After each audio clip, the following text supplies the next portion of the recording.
te salue dans le précieux nom de Jésus. Amen. Amen. Et je te souhaite la bienvenue.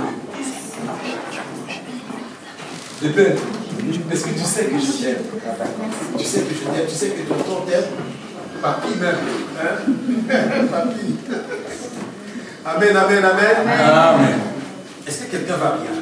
Amen. Bien, nous avons commencé la semaine dernière un sujet extraordinaire. Tout est parti de notre partage du mardi, un mardi antérieur. Et les gens se sont posé la question, qui peut être l'homme selon le cœur de Dieu? Et nous avons décidé de poser la question à l'homme par excellence, l'homme que Dieu a confessé par sa propre bouche, d'ailleurs l'unique, qu'il était l'homme selon le cœur de Dieu. Et je suis allé patauger un petit peu dans les prédications de mes frères, mes confrères, et là, j'ai puisé dans la remarque du pasteur Samuel qui disait que Enoch avait été enlevé. C'est parce qu'il avait marché bien avec Dieu. Mais cependant, Dieu n'a pas dit qu'Enoch était l'homme selon son cœur, bien qu'il ait été enlevé. Et on a vu Jean-Baptiste qui a présenté, qui a révélé Jésus-Christ au monde. Il a dit, voici celui qui est l'agneau de Dieu. Voici l'agneau de Dieu qui enlève le péché du monde. Le voici. Et cependant, Jésus lui-même rend témoignage de Jean-Baptiste que de tous ceux qui sont nés du ventre de femme, Jean-Baptiste était le plus grand. Mais cependant, Dieu ne dit pas que c'est l'homme selon son cœur. Et nous sommes allés voir donc, c'est qui ce David-là? Au point où, quand on appelle Jésus, on dit fils de David, fils de Dieu. Il n'y a pas d'autre transition entre Jésus-Christ et Dieu, David. Et c'est pour ça que cette femme qui avait une perte de sang, qui voyait la caravane de Jésus passer, elle a eu la révélation de qui était Jésus. Elle a dit fils de David. Et pendant que les gens pressaient la femme de se taire, Jésus s'est retourné et dit non, il n'y a pas quelqu'un qui me connaît comme ça. Amen, amen, amen. Fils de David. Et cette femme a trouvé solution à son problème ce jour-là. Nous allons lire dans le livre de Michée chapitre 6 verset 8. Et nous allons commencer notre discours de ce jour, notre témoignage de ce jour par là. Michée chapitre 6 verset 8.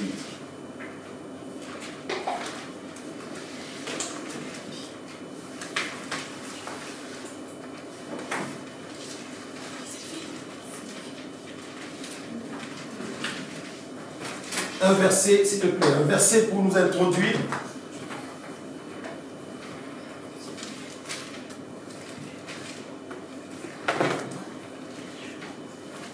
Et pendant que le frère cherche le verset, en réalité, je te laisse lire, frère. Mais je laisse lire. On t'a fait connaître aux hommes ce qui est bien, et ce que l'Éternel demande de toi, c'est que tu pratiques la justice, que tu aimes la miséricorde et que tu marches humblement avec ton Dieu. C'est bon. C'est le verset. Ce verset, nous allons nous poser dessus. Amen. Nous allons l'utiliser comme trépied pour essayer de naviguer dans les caractéristiques, ou du moins les caractères, les principaux caractères, pas tous, nous ne pouvons pas tous les énumérer, mais nous allons voir les principaux caractères qui, excusez-moi la répétition, qui caractérisaient David, pour qu'il soit comme ça appelé l'homme selon le cœur de Dieu. Amen, amen, amen. Amen. Nous avons vu que David survenait subitement dans le livre de 1 Samuel chapitre 16. On ne nous avait jamais parlé de David avant. On commence à nous parler de David seulement quand il va être roi. Il sort d'où, cet homme? Il n'est pas tombé du ciel. Et nous avons vu, nous avons cherché, nous avons vu que Isaïe, qui était le fils le père d'Eliab, et qui était le père d'Abinadab, qui était lui-même le père de Uza, qui avait été frappé, vous savez, Uza avait été frappé lorsqu'il voulait soutenir l'arche. Donc c'était le neveu de David. Le neveu de David. Amen. Le fils de son grand frère. Et donc nous avons vu qui était son père. Mais nous avons vu aussi que David, c'est à 17 ans, selon les exégètes, certains exégètes ont trouvé, la Bible ne nous dit pas que c'était à 17 ans. Mais ceux qui sont allés chercher dans l'histoire de David et qui nous l'ont dit, ces gens-là qui vont fouiller dans l'histoire d'Israël, ils nous ont dit que c'est à 17 ans que Samuel est venu le oindre le roi, dans la maison de son père. Et si c'est à 17 ans que David a été oint, depuis combien de temps il était en brousse? Un enfant de 17 ans. Qui a 17 ans ici? Qui a 17 ans? Quelqu'un a-t-il 17 ans ici? Quelqu'un a 17 ans? Non. Il n'y a pas un enfant de 17 ans. Hein? Moi, c'est plus de 17 ans. Oui. Pas si je veux. Toi, tu as quel âge? 13 ans. Et si on ajoute 4 ans à ce petit, lève-toi, s'il te plaît. Il s'appelle Josias et c'est un roi. Amen. Amen. Un roi qui avait été fait roi à 8 ans. Amen. Josias avait été fait roi à 8 ans. Est-ce que tu sais que tu es un roi? Amen. Amen. Et donc, il a 13 ans. Si vous ajoutez 4 ans à ce petit, c'est à cet âge-là que l'onction est partie sur la tête de David. Amen, amen, amen. Amen. Mais cependant, tu peux t'asseoir. Cependant, la Bible nous apprend qu'il vivait depuis longtemps dans le champ avec les bêtes. Il vivait là-bas avec les bêtes. Et combien de temps, depuis combien de temps, on ne sait pas. Et on se pose la question, qu'est-ce qu'il faisait là-bas? Un frère m'a dit que non, dans sa coutume, ce sont les plus petits qui gardent les bêtes. Je dis que je suis d'accord avec ça. Que ce soit les plus petits qui gardent les bêtes en brousse. Mais c'était le plus petit, le Benjamin, le dernier de la famille. Et l'histoire nous apprend que dans cette forêt où ils gardaient les bêtes, il y avait des lions et des ours. Amen. Amen. Mais comment ils ont fait pour laisser un petit comme ça à la merci des lions? Amen. Les femmes qui font des enfants, vous qui avez les enfants, le petit dernier, vous le laisserez aller dans la forêt comme ça? Non. On s'est rendu compte que ce n'était pas sa mère. Amen, amen. Amen. Mais la Bible ne nous dit pas ça. Mais une autre histoire nous a soufflé l'affaire. Nous sommes allés chercher dans le livre de Juges chapitre 11, au verset 1, on a vu dans la vie d'un garçon, Jephthé. Et la vie de Jephthé et celle de David se ressemblent. Dans le livre de Juges chapitre 11, au verset 1, la Bible dit que c'était un vaillant héros. Et qu'il était le fils d'une prostituée. Mais que cette prostituée n'a pas fait l'enfant seul. Galad était celui qui a fait l'enfant. Mais cependant, Galad avait une femme qui lui a fait d'autres enfants. Mais cet enfant était le plus petit. Amen, amen, amen. Le plus petit. Amen. On a rapproché l'histoire pour reconstruire un peu le puzzle de la vie de David. On s'est rendu compte que David était un enfant d'une naissance discutable. Il était né d'une union illicite. Et dans la loi, on a vu que les enfants nés d'union illicite ne pouvaient même pas entrer dans la maison de Dieu. Ni eux, ni leurs descendants jusqu'à la 10e génération. Ils étaient bannis. Et comme dans le cas de Jephthé, ses frères l'avaient chassé. Il dit que tu ne partageras pas avec nous notre héritage parce que tu es fils d'une autre femme. Amen, amen, amen. Amen. Et il s'est dérangé, la Bible nous dit, il s'est mis avec des gens de rien. Amen, amen, amen. Amen. Et c'est aussi de la même façon, nous sommes rendus compte que David s'est retiré de ses frères. Il a préféré aller garder les brebis de son père. Peut-être que, se disait-il, peut-être, on est en train de suggérer maintenant, on est en train d'imaginer qu'il se disait que son père aurait compassion de lui et lui donnerait peut-être une part de l'héritage, ou du moins. Et une chose nous a attristés, c'est que quand Samuel vient pour oindre le roi dans la maison d'Isaïe, la Bible dit que Isaïe a sorti tous ses enfants, ses 7 enfants. Et Dieu dit à Samuel qu'il n'a choisi aucun. Samuel a même failli commettre une erreur grave en voyant Eliab. Quand il a vu la prestance d'Eliab, la carrure d'Eliab, la beauté d'Eliab, le charisme d'Eliab, il a dit certainement le roi est ici. Et heureusement que Dieu l'avait accompagné. Dieu lui a dit, j'ai rejeté celui-là. Et quand donc les 7 enfants sont passés devant Samuel, et que Samuel ne voit pas le roi, pourtant il sait ce qu'il est venu faire. Il pose donc la question à Isaïe, Jesse. Et il lui dit, mais est-ce que c'est là tous tes enfants? Amen. Il gratte la tête. On a vu que, on s'est rendu compte que David était le genre d'enfant qu'on ne présente pas, dont on ne parle pas, qu'on cache, qu'on ne présente pas à l'église, parce qu'il arrive dans nos églises aussi que les enfants naissent, on présente ceci on ne les présente pas. Et nous faisons le pharisianisme dans la maison de Dieu. C'est les pharisiens qui faisaient ça. Et on croyait que c'était la vérité qu'ils étaient en train de faire. Et jusqu'à ce que Jésus-Christ vienne. Et quand Jésus-Christ vient, il leur dit, vous êtes du diable. Nous posons des actions, nous devons nous repentir. De faire des exclusions comme ça dans la maison de Dieu. Aucune naissance. La Bible dit que dans le livre de Psaume 127, là-bas, je crois, la Bible dit que les enfants sont un don de Dieu, vers le verset 3, je crois. Les enfants sont un don de Dieu. Si les enfants sont donc un don de Dieu, vous croyez qu'il y a une naissance d'un enfant qui échappe à Dieu? Et lorsque nous sommes allés chercher dans le livre de Jérémie chapitre 1, toujours verset 4, 5, 6, là-bas, 7, et nous avons vu que Dieu est en train de discuter, ou du moins, c'est Jérémie qui est en train de discuter avec Dieu. Il ne veut pas aller faire la commission de Dieu. Il ne veut pas obéir. Il ne veut pas aller, il ne veut pas accepter le choix de Dieu de sa personne. Et Dieu est en train de lui dire, petit, on ne peut plus rien changer. Ce n'est pas ici que ça se décide. Attends. Avant que tu sois mis dans le ventre de ta mère, je t'avais établi. Amen.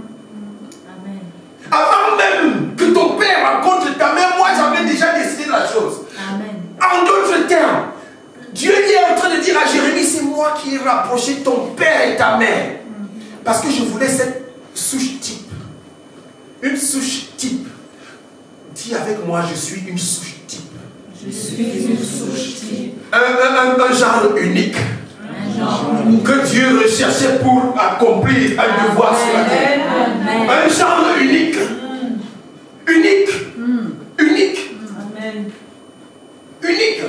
Et donc, Dieu rappelle donc, et Dieu nous met dans à l'oreille que non, en fait, en réalité, l'affaire ne se passe pas là. C'est avant même que tu sois mis dans le ventre de ta mère. Il dit, avant que tu fusses sorti de là, je t'avais déjà établi. Amen. Je t'avais choisi avant que tu sois mis là.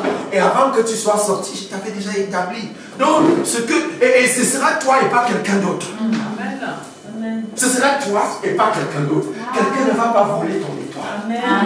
Amen, amen, amen. Amen. Dis avec moi ce soir, personne ne volera mon étoile. Personne ne verra mon étoile. On ne va pas verser l'huile de David sur la tête d'Eliab.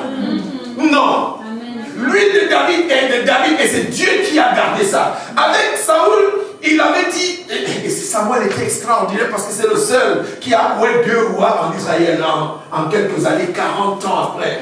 Il a oué et 40 ans après, il oué un autre. Et qu'est-ce qu'il fait? Dieu lui dit avec Saoul, prends la fioule. Amen. Amen. Un petit vase fabriqué. Un vase de fabrication. Parce que Saoul était un roi d'emprunt. Un roi d'emprunt. Il n'était pas de la maison de Juda. On a vu dans le livre de Genèse 49, verset 10 là-bas, que la royauté avait été donnée à Juda. Et cette royauté devait rester dans la maison de Juda jusqu'à ce que vienne le Shiloh. Amen, amen, amen. Amen. Et donc, Saoul n'était pas de Juda, il était de Benjamin. Et c'était donc un roi d'emprunt. On ne pouvait pas le roi avec la corne. La corne, c'est la force. Amen. Amen. La corne, c'est la force. La fioule, c'était un petit vase de fabrication. On va se fabriquer un roi. Amen, amen. On va le donner au peuple parce que le peuple réclame un roi. Amen, amen, amen. Amen. Est-ce que quelqu'un m'entend ce soir? Amen. Est-ce que quelqu'un comprend dans ce qu'il entend? Amen. Amen, amen, amen. Amen. Et donc, nous avons vu que qui peut être l'homme selon le cœur de Dieu? Tout le monde peut être l'homme selon le cœur de Dieu. Mais offre soumise à condition. Offre soumise à condition. Et nous allons voir les conditions pour lesquelles l'homme peut être selon le cœur de Dieu. La Bible dit que cette promesse est pour vous, pour vos enfants et pour tous ceux que le Seigneur appellera, en aussi grand nombre qu'il les appellera. Il nous a appelés à être les hommes selon son cœur. Mais jusqu'à ce jour, il dit, je cherche un homme à Ézéchiel, il a dit. Il dit, je cherche un homme qui se tiendrait, qui lèverait un mur. Amen. Qui me prierait pour que je ne détruise pas cette nation, mais je n'en trouve aucun. Amen. Jusqu'à ce jour, le Seigneur ne trouve aucun parmi nous qui puisse appeler l'homme selon mon cœur. Comment est-ce que nous faisons ça? En fait, cette parole s'adresse à moi et à tous. Amen. Afin que nous puissions chercher les voies du Seigneur. Et que peut-être nous puissions les calquer en David. Peut-être quelqu'un est né de façon discutable. Il y a des enfants, même dans la maison du Seigneur, qui continuent à se battre avec leurs parents. Et parce qu'ils leur ont caché la vérité. Amen. Amen. Et nous faisons cette erreur. Et nous avons dit que si quelqu'un avait des enfants cachés, qu'il les sorte. Amen, amen, c'est important. Et c'est important, c'est très très important parce que tu ne sais pas d'où le salut viendra dans ta maison. Amen.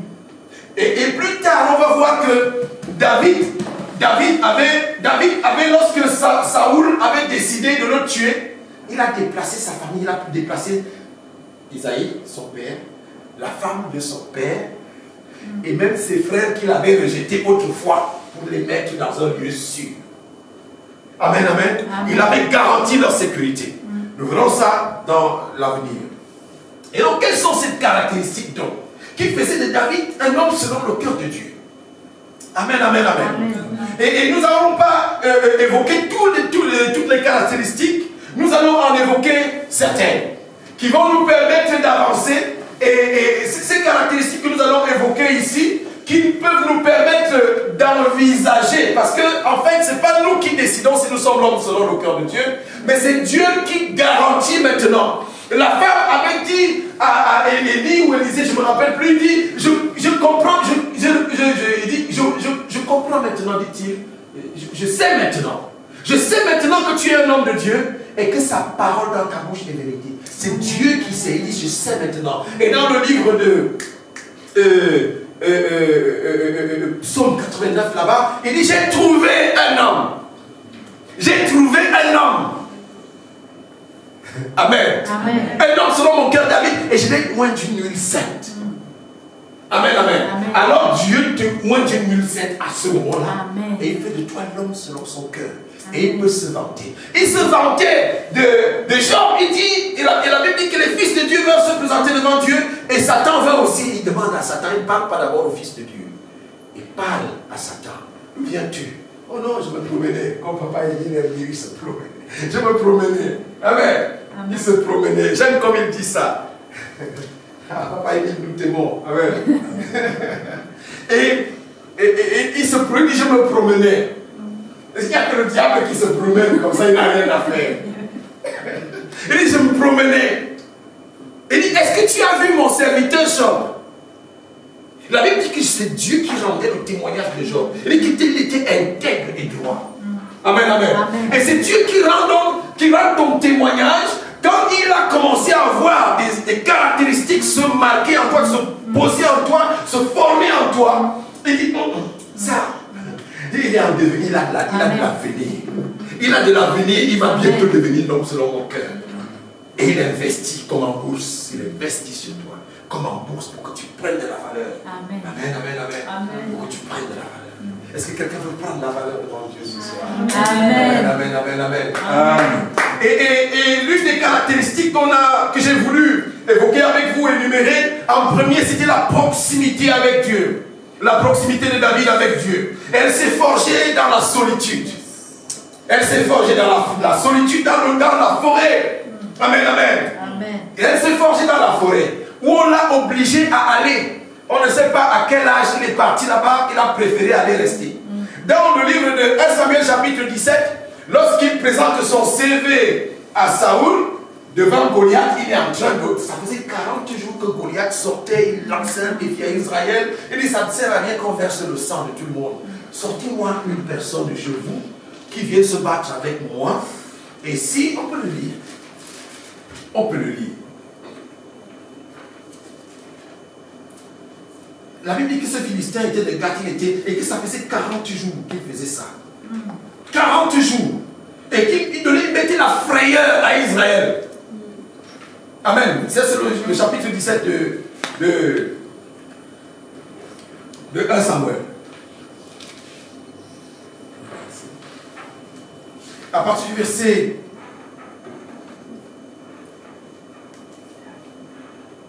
23.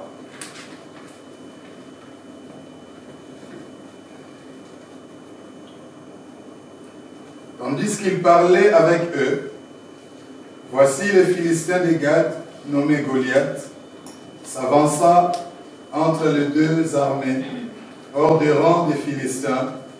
Il tint le même discours que précédemment. Et David les entendit. À la vue de cet homme, tous ceux d'Israël s'enfuirent devant lui et furent saisis d'une grande crainte. Chacun disait, avez-vous vu s'avancer cet homme? C'est pour jeter à Israël un défi qu'il s'est avancé. Si quelqu'un les tue, le roi le comblera de richesses. Il lui donnera sa fille, il affranchira la maison de son père en Israël. David dit aux hommes qui se trouvaient près de lui, que fera-t-on à celui qui tuera ces Philistins et qui ôtera l'opprobre de dessus Israël? Qui est donc ce Philistin? C'est un circoncis pour insulter l'armée du Dieu vivant.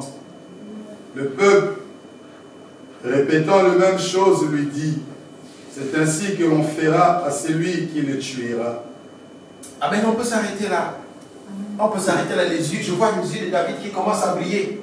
Et que voilà, que je peux sortir de l'anonymat avec ce monsieur-là. Amen. Il dit, que va-t-on faire à celui qui va tuer ce Philistin?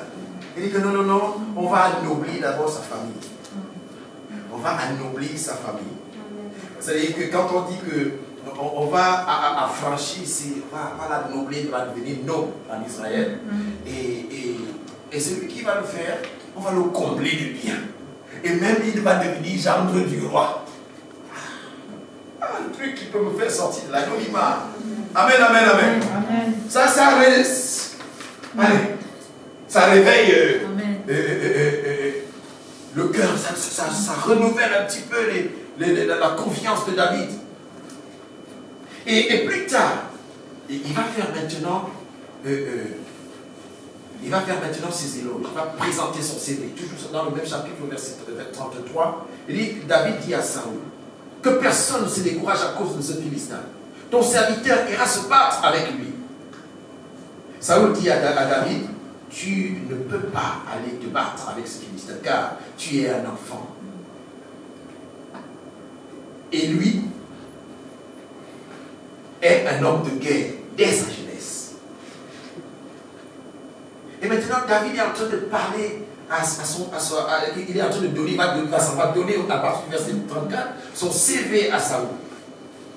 Il dit, ton serviteur faisait perdre les brebis de son père. Et quand un lion ou un ours venait en enlever une du troupeau, je courais après lui. On a vu la carrure, la prestance du lion pour un petit qui était, on ne sait pas depuis. Bon, moi j'ai envie de savoir, le premier jour où le premier lion s'est avancé devant David, il avait quel âge? Il avait quel âge? Il était certainement petit. Et c'est pour ça que David a commencé, on va le voir dans le deuxième caractère, c'est qu'il criait à Dieu. Il savait crier à Dieu. Je suis sûr que ce jour-là, quand il a vu le premier lion s'amener, il a crié à Dieu. Ma vie est finie. Et c'est pour ça qu'il dit, il va dire plus tard, il dit, c'est ainsi que ton serviteur a terrassé le lion et l'ours. Et il en sera de ce Philistin, cet incorcible. Comme il en a été. Il dit que le Dieu, au verset 37, il dit encore, l'Éternel qui m'a délivré de la griffe du lion et de la patte de l'ours, me délivrera aussi de la main de ce Philistin. Amen, amen, amen. Et il vous dit donc la proximité qu'il avait avec l'Éternel. Et il avait depuis son enfance. Et c'est dans la solitude la proximité avec Dieu peut commencer à faire de nous, peut poser les bases de notre avenir comme un homme selon le cœur de Dieu. Il faut se rapprocher de Dieu. Et c'est pour ça que David pouvait dire, pour moi, m'approcher de Dieu, c'est mon plus grand bien. Parce qu'il savait le bénéfice qu'il y avait derrière. Il savait le bénéfice qu'il avait derrière. Et il dit, m'approcher de mon Dieu, c'est mon plus grand bien. Mon plus grand bien. Et la proximité avec Dieu faisait que Dieu venait me rencontrer là-bas. Il n'avait pas, selon la loi, il n'avait pas le droit d'entrer dans la maison de Dieu. Mais là, à cause du cri qu'il lançait à l'Éternel, l'Éternel entend. La Bible dit que quand le pauvre crie, l'Éternel entend. Amen. Amen. Amen. Il entend.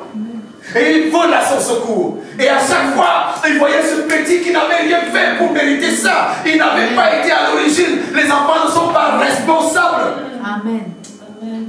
Les enfants ne sont pas responsables. Nous ne devons donc pas les tenir pour responsables. Amen. Et donc, Dieu, lui, Dieu aime ce qu'on a rejeté. Et notre caractère qui peut faire de toi, qui peut poser les bases, c'est quand tu es rejeté. Dieu aime ce qu'on a rejeté. Amen. La Bible dit la pierre qu'ont rejeté les bâtisseurs est devenue la principale de l'homme. La principale de l'homme. Si tu es rejeté, alléluia, je prophétise là maintenant que tu vas devenir la pierre principale de tous ceux qui t'ont rejeté, de ta maison, la maison de ton Père.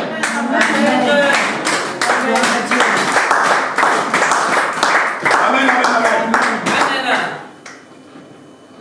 Le rejet des hommes n'est pas un si grand mal que ça.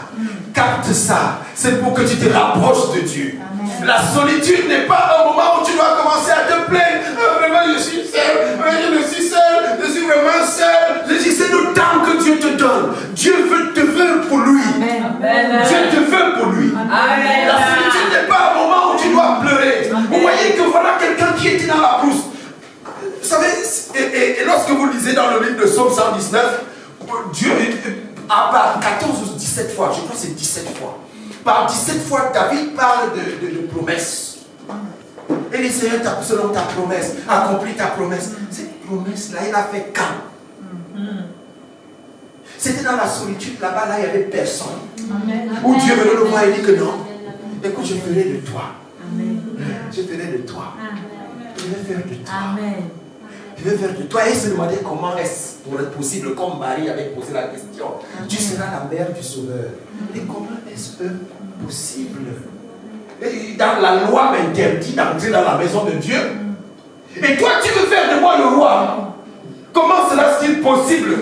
Et ce n'est pas seulement ça. David n'est pas seulement devenu roi, mais David qui n'avait pas le droit d'entrer dans la maison de Dieu bien-aimé, il s'est retrouvé avec les fautes. Les fautes qui étaient un vêtement sacré pour les sacrificateurs. Il a porté les fautes. Il a porté les fautes. Quand il a appris que Saoul voulait tuer, que Saoul avait tué 85 sacrificateurs et qu'il le cherchait pour le tuer, il a dit à Abiathar qui s'était enfui de la maison de son père avec les fautes, pendant que son père avait été tué pour avoir reçu David, et il s'est enfui avec les fautes. Il a dit, apporte-moi les fautes. Apporte-moi les fautes, parce qu'il savait que la promesse qui lui avait été faite, c'est que non seulement il serait sacrificateur, il serait à l'ordre de Melchisédek. Amen, amen, amen. Un sacrificateur roi. Un sacrificateur, c'est l'ordre des rois sacrificateurs. Et que tu es roi temporel et tu es serviteur de l'Éternel des armées. Amen, amen. Ils ne sont pas nombreux. Ils ne sont pas nombreux. Amen, amen, amen. Amen. Et le Seigneur veut faire de toi un roi ce soir. Amen. Sacrificateur. Et donc la proximité avec Dieu. La proximité. Cette proximité faisait qu'il pouvait crier donc à Dieu parce qu'il savait que Dieu va reconnaître sa voix. Amen. Amen, amen, amen. Et moi j'ai appris cela. J'ai appris, vous savez, cette histoire m'a fait pleurer. Et je ne sais pas pourquoi Dieu est rentré avec moi dans cette histoire. Et j'ai découvert l'histoire de mon père dans l'histoire de David. Mon père était né d'une union illicite. Et On a chassé ses parents. Ni mon grand-père, ni ma grand-mère n'ont pas leur tombe dans mon village. Ça, c'est un sacrilège pour les familles. On était de famille royale. Pour les familles, c'est un sacrilège. Et mon père, on l'appelait le bâtard. Ils lui ont même cassé la jambe. J'avais un oncle qui était ministre à l'époque, donc tout puissant. Il disputait le terrain avec mon père, ils lui ont cassé la jambe. Ils lui ont cassé la jambe. Mon père a fui le village. Mon père a fui le village, c'est comme ça qu'il est allé se balader en ville. Et c'est comme ça qu'il a été enrôlé pour venir faire la guerre en France. Amen. Amen. La deuxième guerre, mon père l'a faite ici, dans la 3e division automobile, chauffeur à la 3e, matricule 641. Il n'est pas mort, heureusement, sinon je ne serais pas né. Amen, amen, amen. Et cette histoire m'a révélé parce que personne ne m'a raconté l'histoire de mon père. J'ai découvert l'histoire de mon père dans l'histoire de David. Lisez la Bible, elle va vous révéler votre histoire. Amen. Elle va vous révéler votre histoire. Alléluia. Amen. Et jusqu'à ce jour, ceux qui ont des noms ronflants dans ma famille continuent à chercher, à nous arracher le peu de terre que papa nous a laissé. Amen. Amen. Ce n'est pas de ça qu'il est question. La proximité avec Dieu. Est-ce que quelqu'un veut commencer à chercher la face de l'Éternel? Et ici, mon peuple, il le dit dans le livre de Chroniques, je crois, de Chroniques 7-14, il dit, si mon peuple, au milieu duquel est invoqué mon nom, se menie et prie. S'il recherche ma face et qu'il s'éloigne de ses mauvaises voies, du haut des cieux, je l'exaucerai. Et en un instant, le Seigneur veut changer ta vie ce soir. Amen. En un instant, si tu commences à chercher sa face, si tu cherches la proximité avec lui, la proximité avec Dieu. Un des caractères, on a dit que si tu es rejeté, tu es béni. Amen. Ce n'est pas temps ouvert pour toi. Si tu es rejeté, c'est Dieu qui t'appelle. Parce que Dieu récupère toujours ce que les hommes ont jeté. On a dit que si vous voulez savoir quel est le choix de Dieu, regardez le choix du peuple et prenez le contraire. Amen. Amen. Parce que le peuple est l'homme est attiré par ce qui frappe les regards et Dieu lui regarde le cœur. Et comme le peuple ne voit pas le cœur, il voit ce qui frappe les regards. Si vous voulez savoir quel est le choix de Dieu, tournez le dos à ce choix-là. Dieu va vous montrer le sien. Amen. Et donc, quand vous êtes rejeté, vous êtes le choix par excellence. Amen. Et le rejet vous amène à la proximité avec Dieu. Et c'est là que vous commencez à chercher sa face dans la solitude. Dans la solitude, prenez les moments de jeûne. En fait, la solitude, c'est qu'il n'y ait pas les bruits d'enfants, qu'il n'y ait pas les chachas, les gens qui vont te demander des comptes. Tu sors d'où, tu viens d'où, tu es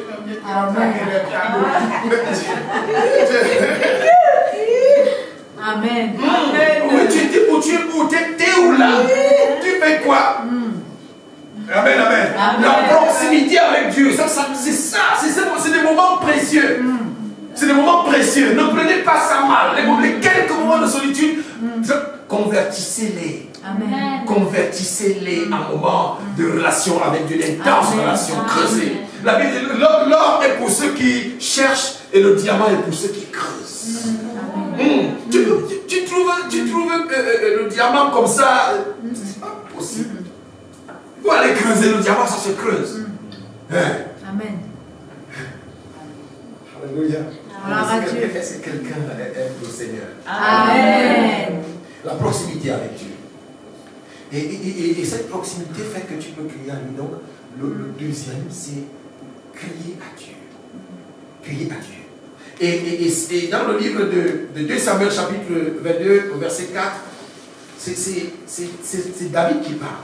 Il dit, je m'écris, loué soit l'Éternel, et je suis délivré de mes ennemis. Amen, amen. Amen. Et dans le cri qu'il pousse à Dieu, ce n'est pas seulement les cris de lamentation, c'est des cris d'adoration. Il dit, je m'écris, loué soit l'Éternel, et à ce moment-là, immédiatement, je suis délivré de mes ennemis. Amen. Donc notre cri à l'Éternel, donc celui qui est proche de l'Éternel, ça ne doit pas seulement être des cris de lamentation. Élève ta voix. Lorsqu'on lit, moi j'ai trouvé David, à l'époque, quand je n'avais pas encore exploré la vie de David, je le trouvais pleurnichard. Même quand il était devenu roi, j'ai dit, mais tu n'as qu'à frapper du poing sur la table et les choses s'arrangent quand même. Tu es roi. Mais les choses ne se passent pas comme ça. Et nous allons voir d'autres caractéristiques qui faisait que David ne pouvait pas frapper du poing sur la table. Amen, amen, amen. Amen. Nous avons dit que il faut rechercher la justice. On t'a fait connaître dans le trépied. Nous avons dit que le trépied sur lequel on allait se poser, c'est Michée 6, verset 8. On t'a fait connaître au homme ce qui est bien, ce que l'Éternel demande de toi. C'est que tu pratiques la justice et que tu pratiques la justice. Et donc c'était un autre caractère. En plus de la proximité avec Dieu, en plus de la prière, le cri à Dieu, c'est la prière. En fait, il faut être un homme de prière. Amen. Donc, la solitude, c'est des moments où tu dois développer un esprit d'un homme de prière. Amen. Amen. Un homme de prière. Parce que là, tu n'as rien. À un moment donné, tu arrêtes la télé. Yes. Tu arrêtes la télé. Parce que là, la télé, c'est les divertissements, tout le temps, c'est des choses bizarres qu'on va te montrer, mais c'est des choses qui vont te choquer, mais tu arrêtes ça. Tu cherches la face du Seigneur, tu cries à lui, tu pries, tu chantes les louanges. Amen, amen, amen. Amen. Et c'est des moments précieux. Et ça, c'est des moments que David exploitait. Et quand il exploitait ça, il gardait les brebis de son père. En fait, ce qui nous a attiré, ce qui a attiré notre attention particulièrement, c'est qu'on vient pour oindre le roi dans la maison d'Isaïe. Normalement, la Bible dit une femme oublie quel enfant qu'elle a allaité. En plus, le plus petit. Et regardez la définition qu'on donne de David à cette époque-là. Parce que Samuel a dit qu'on ne va pas partir d'ici sans qu'on ait appelé. Parce que Samuel, Isaïe, quand Samuel a demandé à Isaïe, est-ce que ce sont là tous tes enfants?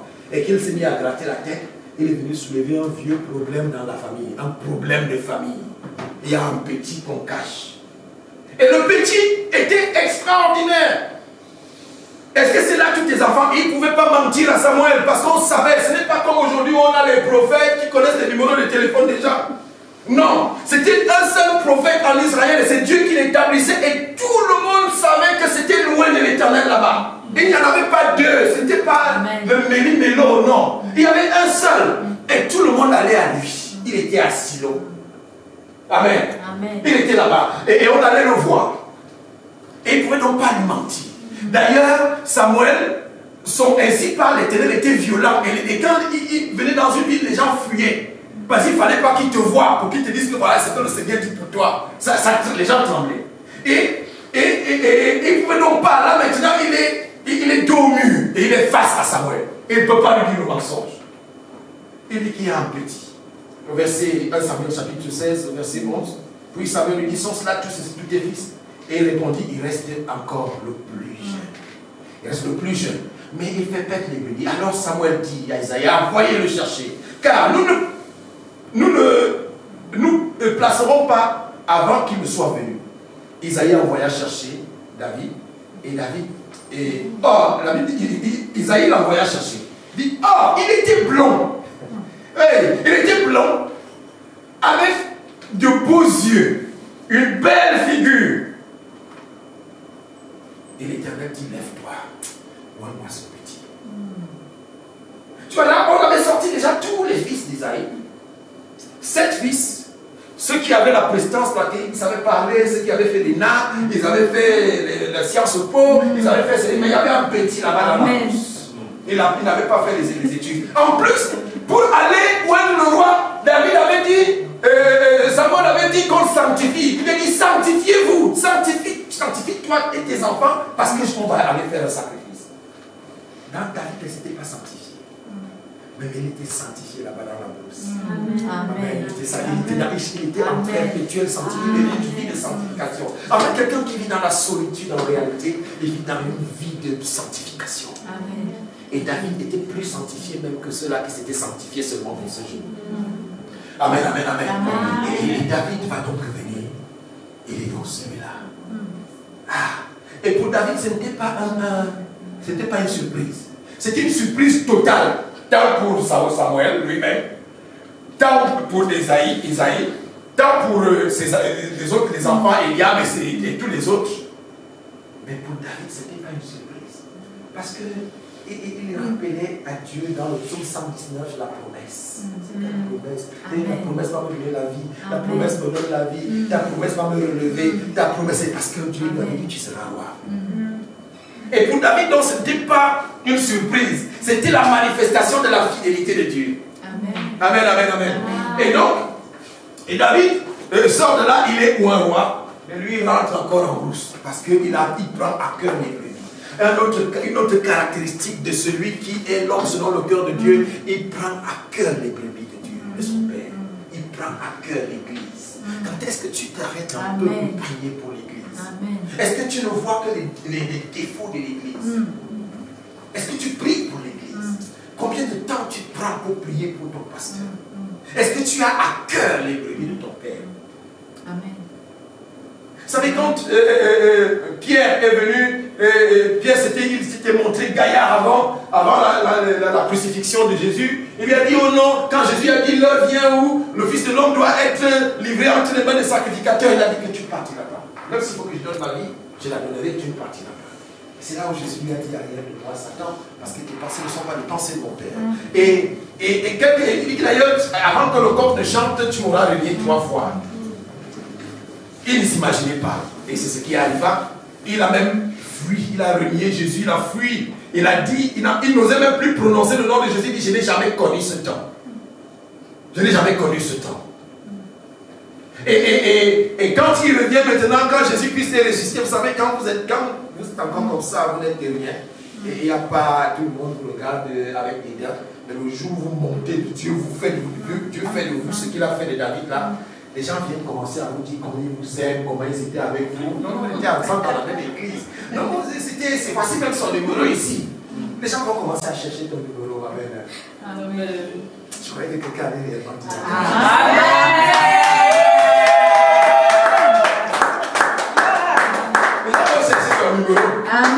Amen. Amen. Et donc, quand Pierre vient dire à Jésus, Jésus lui demande, Pierre, même je t'aime. Depuis quand tu m'aimes? Et si tu m'aimes, va démontrer ça sur les brebis. Paie les brebis. Si tu m'aimes, paie les brebis. Parce qu'à un moment donné, quand vous êtes déjà grand, les gens commencent à venir vous montrer, ils viennent s'étaler, ils viennent vous montrer comment ils sont comme des chatons. En fait, là, comme Jésus va prendre soin des autres là-bas, qui sont dans la difficulté, il vient dans les villages, il vient avec le coq et le plantain. Il va donner le coq et le plantain à celui qui a faim. Moi, quand j'avais faim, tu n'es pas venu avec le coq et le plantain. Maintenant que tu les apportes, c'est pourquoi il y a des gens que tu as laissés là-bas en chemin qui ont besoin. Si tu as des besoins, viens me les poser. Ne viens pas m'apporter le coq et le plantain. Non, il y a des gens qui ont faim là-bas. Amen, amen, amen. Et donc nous énumérons comme ça quelques traits de caractère qui font qu'on commence à devenir un homme selon le cœur de Dieu. Il faut invoquer le Seigneur sincèrement. Vous savez, là dans la forêt, il n'y avait pas de mensonge possible pour David. C'est soit il invoquait le Seigneur réellement, soit il ne l'invoquait pas. Et il savait ce qu'il attendait. Il périssait. Quand il voyait le premier lion, moi je me dis toujours le premier lion qui s'est amené. David avait quel âge d'abord? Depuis combien de temps on l'avait contraint même? Parce qu'à un moment donné, il y a des enfants qui souffrent dans les maisons. J'ai vu là-bas au Congo, RDC, des enfants qu'on traite de sorciers. Soit des albinos, soit des anges, je ne sais pas trop, quand on les jette dans la rue, les parents les refusent. Et voilà. Les parents les refusent, ils disent qu'ils sont sorciers. Mais ces petits noms, on les chercher. Et ils ne sont pas responsables de quoi que ce soit. Mais comment on peut faire ça? Et heureusement que Dieu a donné un profil extraordinaire à certains d'entre eux qui sont devenus des gaillards, des grands dans la société. Amen, amen, amen. Et donc à ce moment-là, c'est soit tu invoques sincèrement le Seigneur, soit tu ne l'invoques pas. Et tu péris. La Bible dit dans le livre de Psaume 145, versets 18 et 19, il dit l'Éternel est près de tous ceux qui l'invoquent, de tous ceux qui l'invoquent avec sincérité. Il accomplit les désirs de ceux qui le craignent. Il entend leurs cris et il les sauve. La crainte du Seigneur dans la sincérité. La crainte du Seigneur dans la sincérité est un facteur qui te permet, qui te donne, c'est un facteur qui te permet de savoir si tu es sur le bon chemin pour devenir un homme selon le cœur de Dieu. La sincérité. Vous savez, il y a des menteurs même dans la maison de Dieu. Il ment même sur lui-même. Il commence à croire que le mensonge est la vérité. C'est-à-dire que tellement il a menti qu'il est perdu dedans. Amen. Il est perdu dedans. Il est perdu. C'est-à-dire que lui-même, il se ment à lui-même. C'est-à-dire qu'il n'y a personne. Il est tout seul chez lui. Il se ment à lui-même. Cherchez Dieu. Amen. Cherchez Dieu. À ce moment-là, il crie. Tu cries, il te sauve. Moi, il m'est arrivé des moments où j'ai crié à Dieu. C'est-à-dire que j'étais à un endroit où je devais être jugé, frère. Et les policiers ont fermé la porte derrière. Je n'ai jamais tremblé autant. J'ai tremblé. J'ai tremblé comme une feuille de papier. J'avais envie de faire pipi, mais le pipi ne sortait pas. J'ai maigri à ce moment-là, à quelques moments, la ceinture tombée. À ce moment-là, si tu ne cries pas, si tu n'as pas la sincérité, frère, c'est là où tu sais que soit tu crains le Seigneur ou tu ne le crains pas. Et là, dans la sincérité, tu cries à Dieu. La Bible dit quoi? Il est sauve. Il est sauve. Il est sauve. Il est sauve. Alléluia. Amen. On est en train de chercher les caractéristiques de l'homme selon le cœur de Dieu. L'homme selon le cœur de Dieu. Et je ne sais pas si on aura le temps d'avancer, on va avancer quand même. Il y a la justice. C'est que tu pratiques la justice. La justice. Dans la justice, la pratique de la justice, on le voit dans le livre de 2 Samuel, chapitre 12, où David prononce des décisions sans état d'âme. Dans le livre de 2 Samuel chapitre 12, c'était un voyageur c'est l'histoire de la brebis du pauvre. Quand David était allé prendre la femme de Uri et qu'il l'avait tuée, et là il prononce une sentence sans état d'âme. Il ne veut pas chercher à savoir qui a fait ça, il prononce une juste sentence. C'est après que Nathan lui dit, attends, c'est toi. Waouh! Il vient de prononcer sur lui-même une sentence aussi grave. Il dit qu'habituellement, quand quelqu'un vole une brebis, il rend la même chose, mais celui-là va rendre 4. Celui-là va rendre 4. Il prononce une sentence parce que la justice, être juste même quand c'est à ton désavantage. La justice, c'est dire le droit. En fait, on a des juristes ici. La justice, c'est dire, rendre justice, c'est dire le droit. Tout simplement. Tout simplement. Être droit. La Bible dit que Job était un homme intègre et droit. Intègre et droit. Ne pas voler, ne pas abuser sur le droit de quelqu'un. Ah non, parce que c'est ma soeur, bon. Oh non, lui. Non. Ta soeur est mariée à quelqu'un, elle a tort. Dis-lui qu'elle a tort. C'est pas parce que c'est ta soeur, non. Dis-lui tu as tort. L'autre est aussi la femme de quelqu'un. Amen. Pratiquer la justice. Pratiquer la justice. Et cette justice est une justice qui pousse à la miséricorde. La justice qui pousse à la miséricorde, on a vu dans l'histoire avec Saoul. Il a épargné par 2 fois la vie à Saoul. Dans le livre de 1 Samuel chapitre 24, verset 5 au verset 8, et il défend à ces gens de se jeter sur Saoul et de le tuer. Il dit, malgré que lui me cherche des problèmes, malgré qu'il veut me tuer, malgré qu'il m'a déjà raté plusieurs fois, Amen. Il n'est pas juste, il y a une parole qui dit de ne pas toucher à loin de l'Éternel. Et ça, c'est, si je touche à loin de l'Éternel, je viole la justice de Dieu. Amen. Je viole la justice de Dieu. Et donc, c'est une justice qui mène à la compassion, qui mène mène à la compassion. C'est que tu pratiques la justice, que tu aimes la miséricorde, qui pousse à la miséricorde. Amen. Une justice qui pousse à la miséricorde. Tu es tellement juste que la justice te pousse à pardonner. En fait, ce n'est pas tous les décrets qu'on applique avec. C'est pas parce que oui, me chercher. La loi dit aussi dam pour dam pour dam, dam pour dam. La Bible dit ça aussi. Non, mais il a dit non. Et il y a des lois, mais il y a des lois suprêmes. Dieu dit tu ne touches pas à mes lois. Même s'il te cherche des problèmes, laisse-le tranquille. Amen, amen, amen. Amen. On va clôturer. Et il a fait la même chose 2 fois avec Saoul. Et il a failli perdre seulement le sang-froid avec Nabal. Amen. Nabal, le feu mari d'Abigaël. Amen. Amen. Et parce que Nabal, dans le livre de 1 Samuel chapitre 25, Nabal lui a rappelé qu'il était esclave. Donc Nabal connaissait l'histoire.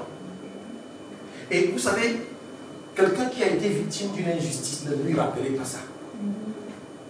Ne lui rappelez pas ça. Ne faites pas ça. C'est-à-dire que vous voulez, il y a des gens qui veulent se venger, et ils rappellent un truc, quelqu'un qui a subi un truc injustement. Il a peut-être subi une peine une peine d'emprisonnement injustement. Ce n'est pas parce que vous avez des petites griefs que tu vas lui rappeler ça. Il peut devenir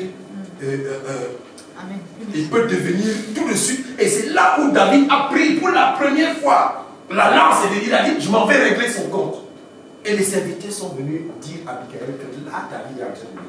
Si tu ne le stoppes pas, il va faire l'irréparable.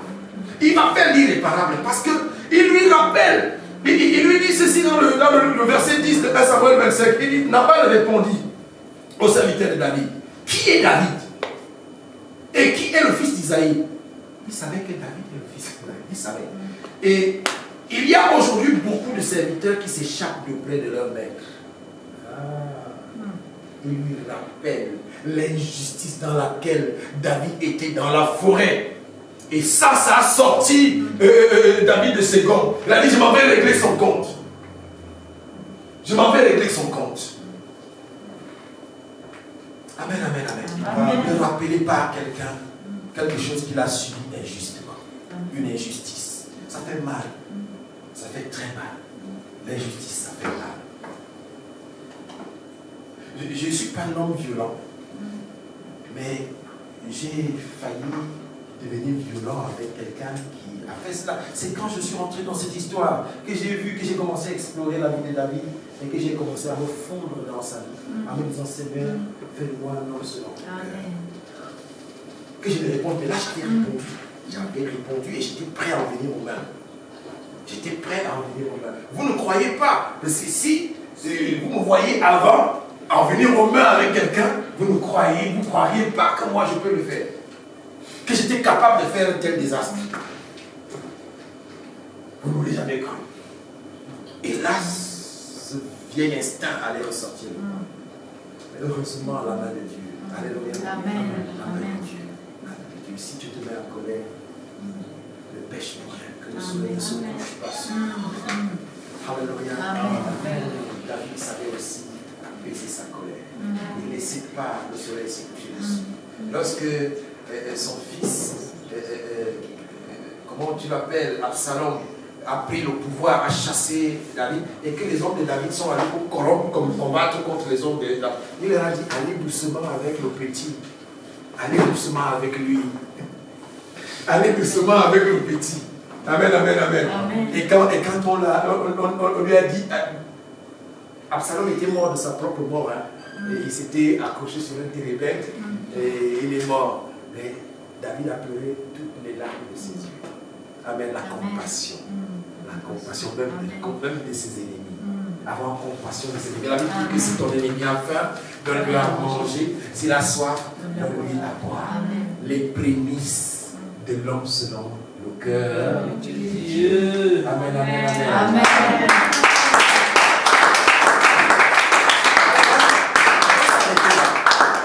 On va continuer peut-être un jour.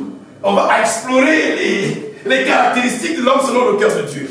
Et c'est alors que peut-être nous parviendrons nous-mêmes à rentrer dans le moule de Dieu. Amen.